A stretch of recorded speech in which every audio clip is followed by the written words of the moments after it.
Om Sairam. Khaparde diary का आज यह दूसरा एपिसोड है। 6 दिसंबर 1910 सुबह का शांत समय था। दादा साहेब टहलने के लिए बाहर गए थे। शिरडी की वह सुबह बहुत ही सुकून भरी हुआ करती थी। कुछ देर बाद जब वे लौटे तो उन्होंने स्नान किया था। स्नान के बाद जैसे ही साईं महाराज बाहर निकल रहे थे वैसे ही सभी भक्त उनके दर्शन के लिए एकत्र हो गए थे। उस समय उनके सिर पर कढ़ाई की हुई सुंदर जरतारी छतरी धरी हुई थी। वह दृश्य इतना पवित्र था कि हर किसी का मन श्रद्धा से झुक जाता था। कुछ समय बाद सभी लोग मस्जिद यानी द्वारकामाई में गए थे। उस दिन साईं बाबा कुछ अलग ही अवस्था में दिखाई दे रहे थे, जैसे मन में कोई गहराई हो, कुछ व्याकुलता हो। थोड़ी देर बाद बाबा उठे थे। उनके सामने जो भी खाद्य पदार्थ रखे गए थे उन्होंने वे सब वहां उपस्थित भक्तों में प्रसाद के रूप में बांट दिए थे। हर किसी को उदी दे दी थी और फिर शांत स्वर में सबको जाने का संकेत किया था। भक्तों ने सिर झुकाकर उनकी आज्ञा का पालन किया था। उस समय दोपहर के लगभग 2:30 बज चुके थे, लेकिन भोजन अभी तक परोसा नहीं गया था।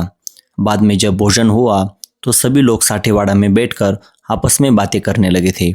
उन बातों में भक्ति थी, अनुभव थे और साईं महाराज की कृपा का भाव था। शाम ढलते ही दादा साहेब फिर से साईं महाराज के दर्शन के लिए गए थे। उस समय बाबा हमेशा की तरह टहलने के लिए निकल रहे थे। उनका वह शांत चेहरा और सहज चाल हर किसी के मन को एक अजीब सी शांति दे जाती थी। रात होते ही सभी भक्त चावड़ी की ओर गए थे। उस दिन साईं महाराज को चावड़ी में विश्राम करना था। द्वारकामाई से चावड़ी तक उन्हें एक भव्य शोभा यात्रा में लाया गया था। उनके सिर पर फिर से वही सुंदर जरतारी छतरी थी। कुछ भक्त उनके साथ चल रहे थे। कोई चांदी की मूठ वाली छड़ी लिए हुए था तो कोई चौरी और पंखों से उनकी सेवा कर रहा था।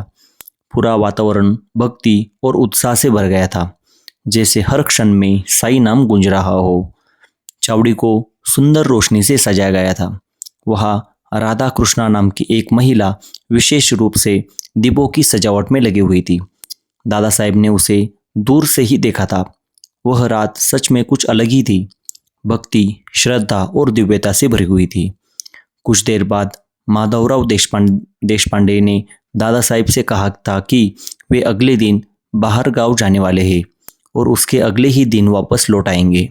बाहर जाने से पहले उन्होंने श्री साईं महाराज से अनुमति मांगी थी और साईं बाबा ने उन्हें स्नेहपूर्वक अनुमति दे दी थी। उस रात की हर एक झलक, हर एक पल दादा साहेब के मन में एक पवित्र स्मृति बनकर बस गया था। खापर्डे डायरी की अगली कहानी लेकर हम फिर मिलेंगे हमारे अगले वीडियो में। तब तक के लिए ओम साईं राम।